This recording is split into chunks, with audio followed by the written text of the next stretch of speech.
تو اے ماہ تہا یک روچی ہستے ہیں کہ آیا عاشورہ وشان 10 روچ یعنی محرم 10 روچ، تو اشی ہم ایک تاریخ ہے اور اشی خاص فضیلت واجہ نبی صلی اللہ علیہ وسلم بیان کتا۔ تو اشی تاریخ ہمیں ڈولائیں کہ اللہ رب العالمین ظالم فرعون کہ بنی اسرائیل درستیں چوکاں مردینہ کشگایت ظلم کنگایا نسرا اللہ موسیٰ علیہ السلام ذریعہ ایک قوم نجات دات چاچے ای ظالمہ، اور ہمیں ظالم اللہ تعالیٰ ہمیں 10 محرم روچا اللہ تعالیٰ دریائے برتو گار کو۔ تو موسیٰ علیہ السلام اللہ شکر پدا روچک داشت اور نبی صلی اللہ علیہ وسلم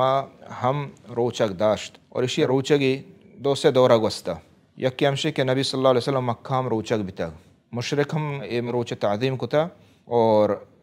ہم روچک داشتا مشرکاں مکہ ہے، اور نبی صلی اللہ علیہ وسلم ہم مکہ روچک داشتا بلے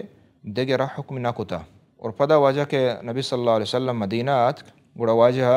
ادا گیشت تاکید کو، اور ہمیں معلوم بیت کہ یہودی ہم روچک داراں، تو ہمیں واسطہ روچک داراں کہ موسیٰ علیہ السلام اللہ تعالیٰ نجات داتا چا ظالم فرعون چمو واسطہ یہودی روچک بیتگا، اور واجہ نبی صلی اللہ علیہ وسلم تاکید کو روچگی ایشی زیادہ، اور بلکہ ای اندازہ دا حدیث ہستے کہ واجہ نبی صلی اللہ علیہ وسلم گوشت کہ ہر کس کے مرچی صحبہ ہر کس کے روچگ نہ ہے ہچی نوارتا نی روچگ بداری، یعنی تو کا شروع بکا روچگا بلی تر شپا نیت نہ کتا بلے روچا صحبہ ہر کسا کنی نوارتا موارت باید روچگ بداری تاکید یعنی۔ تو بعض علماء گوشت کہ دا بزن واجب بتا عاشورہ روچ ادا واجب بتا، اور پدا دیگے مرحلہ ات کہ رمضان روچگ فرض بتا، وقتی رمضان روچگ فرض بتا نہیں نبی صلی اللہ علیہ وسلم گوشت کہ ہر کس کے فمن شاء صامہ فمن شاء فلیفطر، ہر کس کے روٹتے روچگ بداری اور ہر کس کے